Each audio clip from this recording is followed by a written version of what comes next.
Throughout the country, left-leaning cities and more right-leaning states have passed anti-landlord laws that have really hurt people's property rights. Now, state governments are stepping up and banning local governments from passing these sort of laws.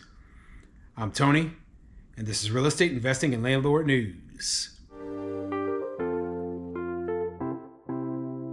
All right, I have an interesting article for you today, and it's coming out of the state of Idaho. Now, I don't talk about Idaho too much, but when I do talk about Idaho, it usually has to do with Boise. Now, Boise, they seem to want to be like California, okay? They're trying to pass a lot of anti-landlord legislation up there. And a couple of the laws that they've passed recently, one of them limited how much landlords could charge for application fees, and the other one basically forced landlords to have to accept Section 8 tenants even if they didn't want to participate in the program. So I'm against these sort of laws, and I've seen these same sort of laws being proposed in places where I invest, okay? So I am not in favor of them at all, and I do believe that we have to put a stop to it as soon as possible. So the way that a lot of people are pushing back against this is they're saying, hey, the state, not these local governments, not this county, not this city, the state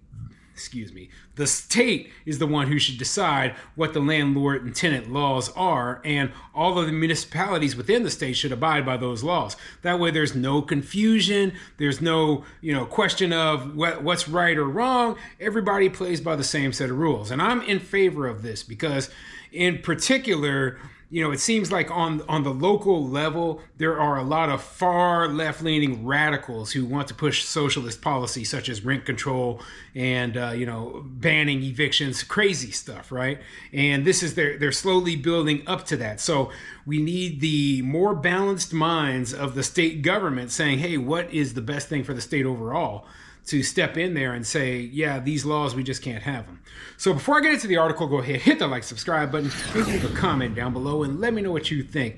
So what do you think of, in particular, more left-leaning progressive places within more conservative states that are pushing for a lot of the exact same legislation that we're seeing on the coasts, okay? What do you think? I mean, in some cases, this could, be just absolutely awful. Now, I like to talk about my particular case because I owned properties in the Kansas City area, and Kansas City passed some very anti-landlord laws recently. And part of that was the reason why I wanted to get out of the area, because I just didn't want to have to deal with it anymore. And, it's crazy to me that you would think that a place like Missouri or, Idaho, as the case in this story, would be much more safe than investing in a place like, California or New York, but it's just not the case. And, we're seeing as this slowly bleeds into local legislation throughout the entire country. I mean, it's crazy. It's absolutely crazy. And we could very well lose our property rights to people pushing this nonsense. So anyway, let me read this article and tell you, exactly what they're trying to do to put a stop to this nonsense. This article is coming from IdahoCapitalSun.com, and it says, Idaho bill to remove local rent protections sent to governor. Proponents of House Bill 545 argue the bill aligns with free market values, while opponents say it takes away local control. Yeah, and the last thing we need, and this is the reason I don't believe so much in local control, is because last thing we need is little pockets of California sitting, or little pockets of New York or whatever your personal liberal paradise would be, sitting in places outside of that, okay? And it can really hurt, especially states where we're trying to get population growth. We're trying to grow the economy in certain states. Like the economy in the Midwest is so much different than it is in California, where, there's just a smaller population growth. There's just, less money overall, incomes are lower, etc. And that's not a bad thing, but trying to play by the same rules as them is insane, okay? So anyway, let's see what the article says.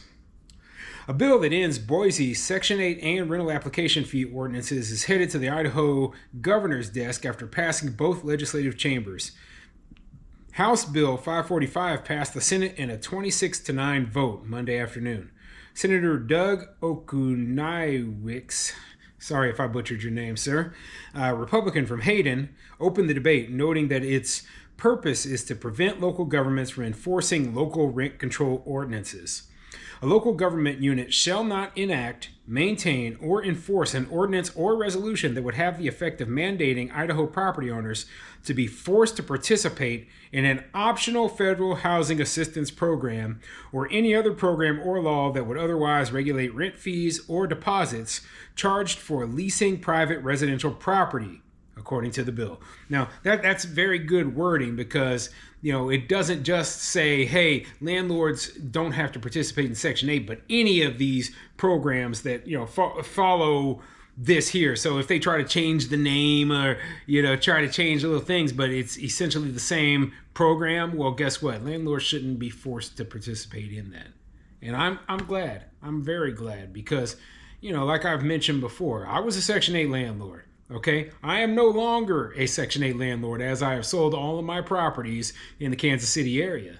And my properties in the Kansas City area, to me, it just wasn't worth dealing with that nonsense anymore. I don't have any Section 8 tenants up here in Nebraska. So yeah, it's going to work out fine. It's going to work out fine for those who want to participate, but those who don't want to participate, you know what they're going to do? They're going to do like me. They're just going to sell, get out, leave. They're not going to participate just because the government mandates it. They're just gonna be like, hey, I just don't want to invest here anymore. I'm gonna go somewhere where I can invest and do it the way I want to do it. It's simply trying to make sure that a city or county can't require you to lower your rent at your rental property, Okuniewicz said. That's it in a nutshell. The bill comes after the Boise City Council in the fall approved an ordinance blocking landlords from denying rental applications based on their source of income, including a Section 8 housing voucher, child support, or any type of income, Boise Dev First reported. And they always, it's because we were blocking people for child support and all these other sources. No, 99% of what they're talking about is Section 8. Okay, 99%. That's it. Let's not beat around the bush. Let's not lie and throw in these, other outlier cases as well, right? 99% of what they're talking about is Section 8, okay? Landlords don't want to participate in that program because of the issues they've had with it or because of the government bureaucracy. And now they want to force landlords to do so. And, this is not going to work. It's trampling upon a landlord's right of refusal. They should be able to refuse someone from being a tenant. If they don't want them to be a tenant, they shouldn't be forced to take them as a tenant. Why is that so hard to understand? I don't know, honestly.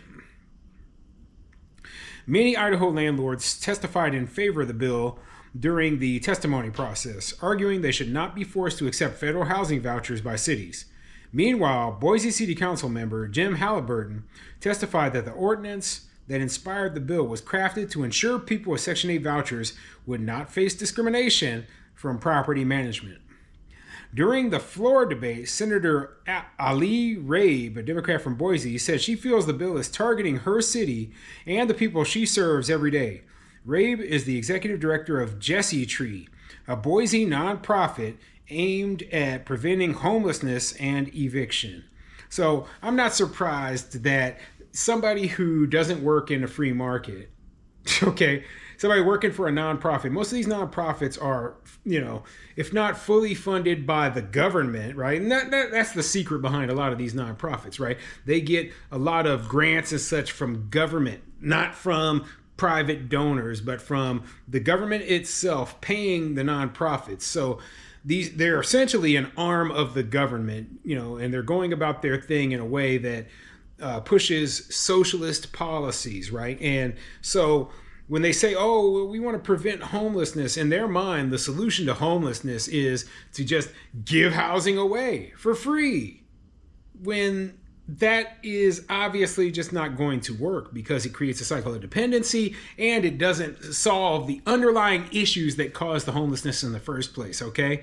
So, like if somebody ends up homeless because they got evicted, it isn't the fault of the landlord. It isn't the fault of the fact that they are lower income, that they got evicted, right? There are a multitude of reasons, and that might be, lack of financial education, that might be substance abuse issues, that might be just not working enough. Okay, like not working enough.